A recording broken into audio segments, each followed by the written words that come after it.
Although the scenery around here is beautiful, a life and death battle is being waged in the bush. Native birds are being savaged by the introduction of predators, their eggs eaten. A large number of species are now extinct or lost to this region. Many of the remaining ones are now on the endangered species list. We're trying to do something about this.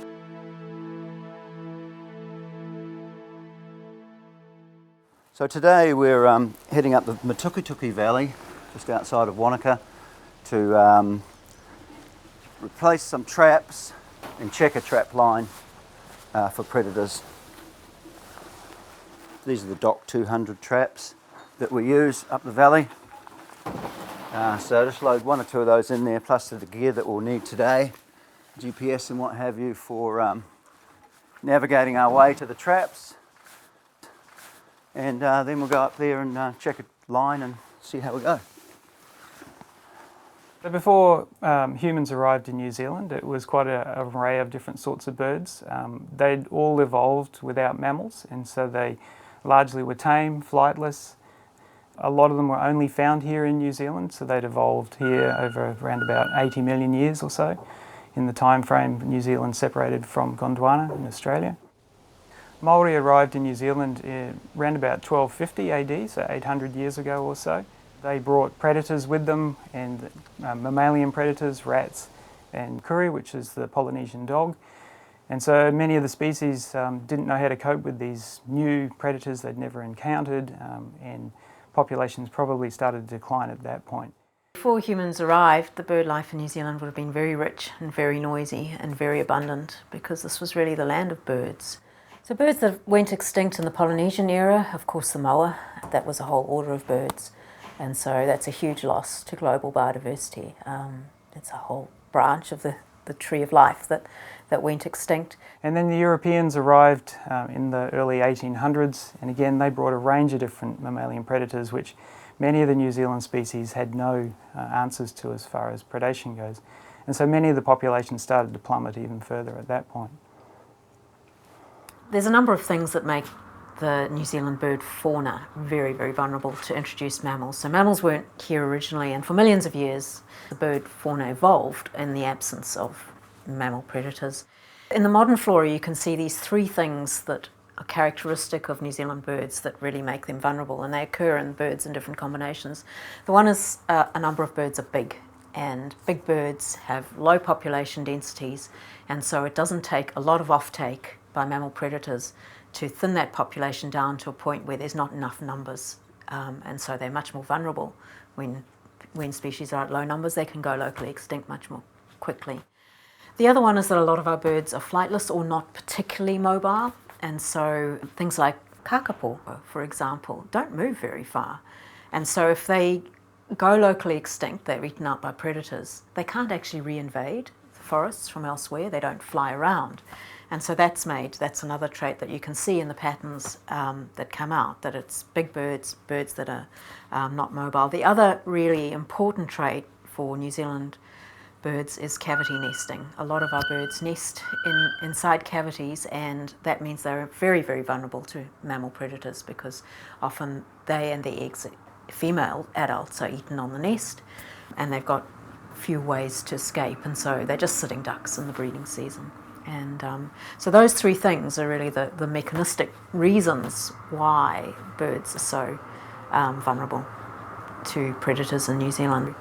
From 1200 to 1800, 40 bird species have become extinct. Since then, a further 19 bird species have become extinct. These include things like the South Island kokako, New Zealand bittern, the laughing owl, South Island piopio, and the moa. There are currently 71 bird species that are classified as threatened or endangered under the New Zealand Threat Classification Scheme. Wanaka's in the south of the South Island of New Zealand and now north of Queenstown. The Otago Valley, where we operate, is about an hour's drive northwest of Wanaka. It's near Mount Aspiring, which at over 3,000 metres is the highest mountain in the region. The area is very mountainous.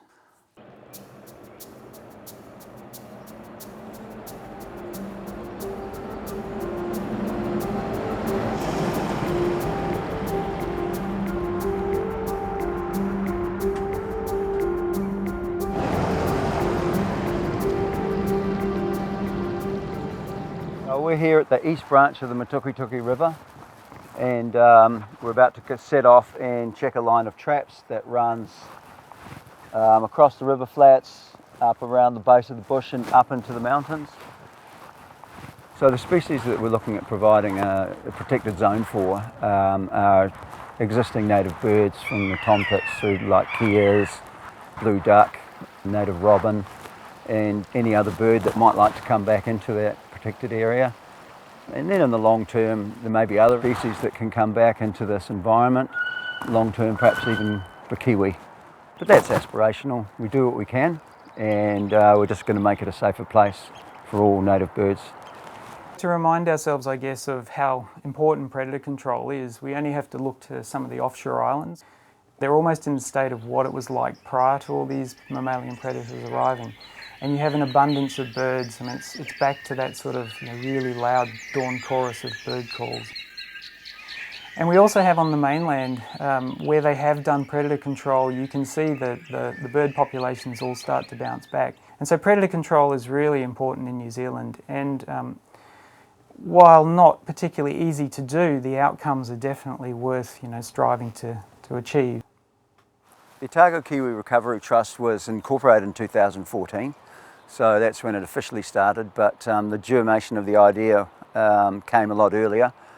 This area that we're looking at here in the East Otago was an area that Sam McLeod, a friend of mine, and I tramped around in our youth, so we wanted to do something in the area in terms of predator control, and so we started the Otago Kiwi Recovery Trust to do just that. The Otago Kiwi Recovery Trust is manned by a combination of volunteers and professional staff. Because we're going high up into the hills and over mountainous passes, there's a certain element of safety and just ability that is required by the people that are checking the traps and deploying them. On the flats and into the bush, we use a team of volunteers. Without the volunteers, these sort of programs wouldn't happen. They are hugely important. So in terms of species targeted or pests targeted in this area, we're looking at predominantly stoats, ferrets and weasels, and then higher up throughout the bush, the traps will trap rats and the odd hedgehog, and we're looking at all those species. Pest control is going to be absolutely imperative to recovery of birds in those forests. There's just no way that populations of those sensitive species can survive the sorts of numbers and the sorts of pressure, and that's why they've gone. So it's just absolutely, the bottom line for bringing bird populations back into those forests. The main efforts of the Department of Conservation in this area is the use of aerial 1080. The use of trapping is very valuable, but it can only go so far. To cover a huge area, thousands and thousands of hectares, we need to use 1080. The groups like the Otago Kiwi Recovery Trust, they're really important because they have an ongoing effort throughout the year to carry out trapping, and they can support the work of the 1080 with being able to be on the buffers of the farmland and around waterways and stuff where we can't drop the 1080, and so they are very important. The 1080 can only happen probably once every few years and not every year, and so that's how the groups can help us, because they're doing the trapping on an ongoing basis. Yeah, there should be one about 10-15 metres from here. Just have a look. Here we go. Egg is still intact, and I can tell that the trap hasn't been set off by this ping pong ball. So we'll just take this up here and have a good look at it.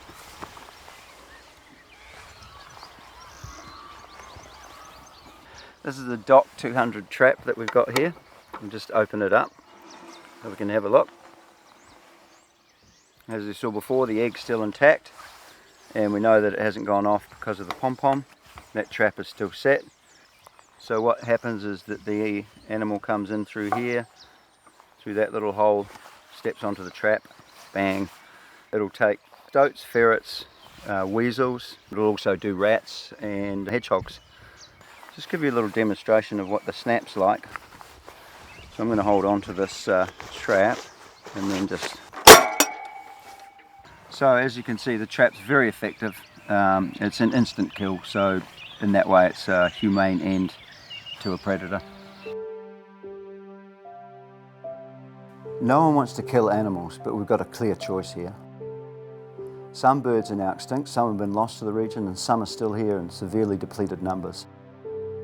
Either we significantly reduce the number of introduced predators and the remaining birds are given a chance to survive and recover, or we do nothing and we lose these native birds forever from the region.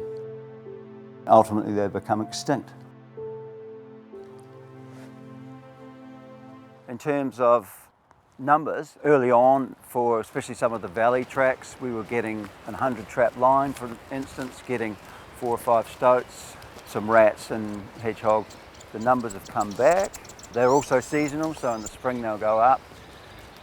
Overall, the overall decrease is a decrease in the numbers of kills, which is a good sign. It means that we're doing the job. All of this information also gets shared with DOC, and so they know what's going on in the area as well. Put the GPS away. We've got the trap here. Now let's see what we've got here. This is trap number 56. The egg is intact. It doesn't look like the mechanism is sprung, but what I will do is I'll open it up and put a new egg in. Got my special spanner for the job. It's a Whitworth 21/64. It doesn't open anything else on earth, or but it is useful for this because it gives us a way to open it and a mechanism so the traps are not fiddled with. So what I will do is I will release the trap so that I can grab the egg and put a new one in. Just gently let the mechanism go. Grab a new egg, get rid of that one. Pop them in. Now these are organic eggs. The reason being is one of the people that supports the trust are the egg people. They grow organic eggs and they provide them for our predators. It's just their way of showing support. Just make sure we get it right before we release it. And it's all good now. There she is, ready to provide predator control for another few weeks. It's a really tough battle for the Department of Conservation to fight off these predators, and one success story that we have had in the West Matukituki is the reintroduction of the South Island robin. They were locally extinct and we've reintroduced them from the Dart Valley over on the Wakatipu side, and they're doing really well, and it's thanks to the likes of the Otago Kiwi Recovery Trust and the West Matukituki Charitable Trust that they're really thriving, and they're actually starting to move into the East Matukituki. The other positive that I've seen personally is the post-10A operation in 2014 was the growth in the number of kea in the valley, and they're a really iconic species for New Zealanders, and they just seem to be doing really, really well. The Matukituki Charitable Trust are looking at reintroducing mohua, the yellowhead, and they are doing well in the Makarora Valley, and they are considering reintroducing into the Matukituki.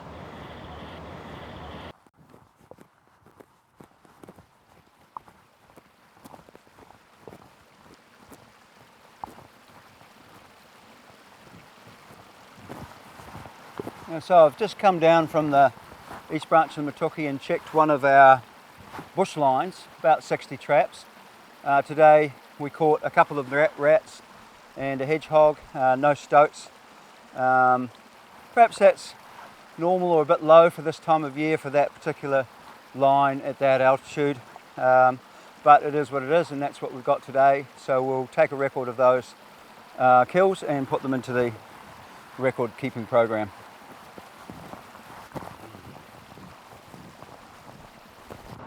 those people that would like to help with the efforts of the volunteer groups, just get in touch with your local Department of Conservation office and they'll put you in touch with the group that is doing trapping in your area. So anyway, I encourage anybody that's interested to get involved with conservation in general, predator groups obviously, just to help protect these areas so we can get the native birds coming back and thriving, and so that we can all enjoy them, because they are very special.